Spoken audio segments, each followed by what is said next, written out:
أكبر الله أكبر. زمانے بعد آج اس مسجد میں اذان ہو رہی ہے۔ اتفاق ہے کہ ایک مسلم مسافر ادھر سے گزرا اور اس گاؤں میں ویران پڑی مسجد میں نماز ادا کرنے کی اجازت چاہی۔ اس مسجد کی متولی گیتا کماری نماز ادا ہوتے دیکھ کر بہت خوش ہیں۔ ریاست بہار کے کھربھیا گاؤں میں برسوں سے کوئی ایک بھی مسلمان آباد نہیں ہے، اس لیے مسجد ویران پڑی ہے۔ یہ گاؤں دارالحکومت پٹنہ سے تقریباً 40 کلومیٹر دور ہے۔ اس مسجد میں کوئی اذان دینے یا نماز پڑھنے والا نہیں ہے، تاہم اس کی دیکھ بھال کی ذمہ داری پڑوس میں رہنے والی گیتا کماری اور ان کے بھائی کوشل کشور نے لے رکھی ہے۔ وہ اس کی حفاظت اور صفائی کا خیال رکھتے ہیں۔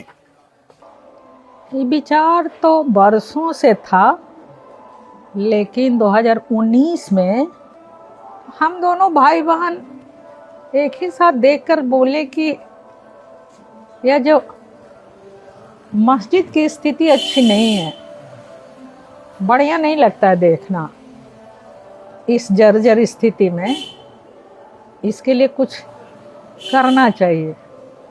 اور اسی کے بعد اس کا نرمان کاریہ شروع ہوا۔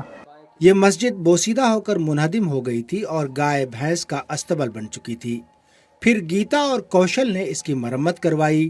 تعمیر نو کے بعد یہ محفوظ ہے، تاہم اپنے نمازیوں کے لیے ترس رہی ہے۔ مجھے وہ مسجد ایک خاص دھرم کی جگہ سے زیادہ لگتا تھا کہ اپنے گھر کا ایک حصہ ہے، تو جیسے اپنے گھر کا کوئی ایک کونے کی دیوار گرنے لگے تو درد ہوتا، تو ایسا ہی درد ہوتا تھا۔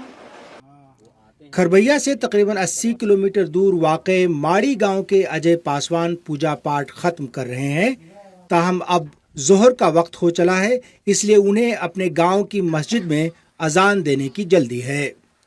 تقریباً 200 برس پرانی یہ مسجد بھی اب مسلمانوں کی موجودگی سے محروم اور ایک طرح سے ویران پڑی ہے۔ اجے پاسوان کو اذان کہنی نہیں آتی، اس لیے بازار سے ایک چپ خریدی اور اذان کے اوقات پر اسے پلے کرتے ہیں۔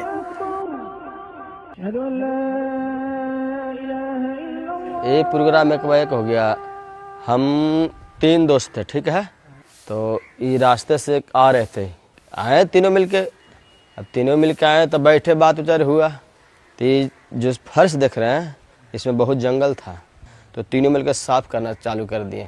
صاف کرتے کرتے کرتے مطلب اب سوچے نہیں ایسا نہیں ہوگا، یہ فرش کے بنایا جائے، فرش کے بنا دیے۔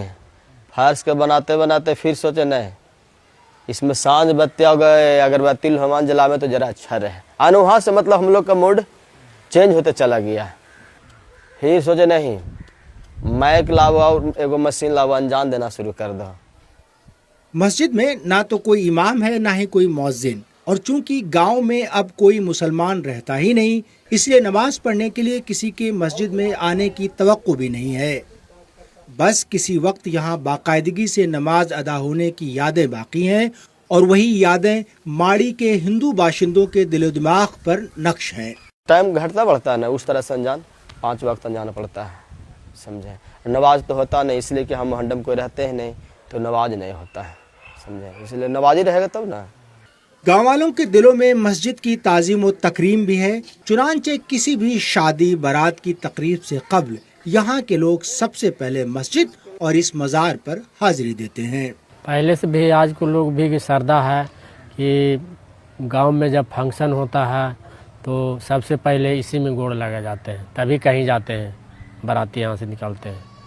ایک ایسے وقت جب بھارت میں مذہبی جنون اور نفرت کی بنیاد پر سیاست کا ماحول ہے، جب مسلمانوں کے مذہبی مقامات کی توڑ پھوڑ اور مساجد کو متنازع بنانے کی خبریں ایک عام بات ہیں، تو اس ماحول میں اس ویران مسجد کے تئیں اس گاؤں کے ہندوؤں کی تعظیم و توقیر کا یہ عمل ایک مثال بن کر سامنے آتا ہے۔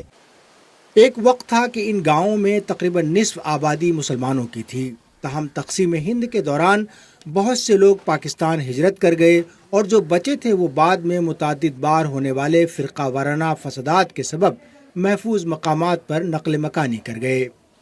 یہی وجہ ہے کہ اس خطے کے متعدد گاؤں میں ایسی درجنوں مساجد ویران پڑی ہیں، تاہم بعض گاؤں کے مقامی ہندوؤں میں ان کی تعظیم و تکریم کا جذبہ ہے، اس لیے محفوظ ہیں۔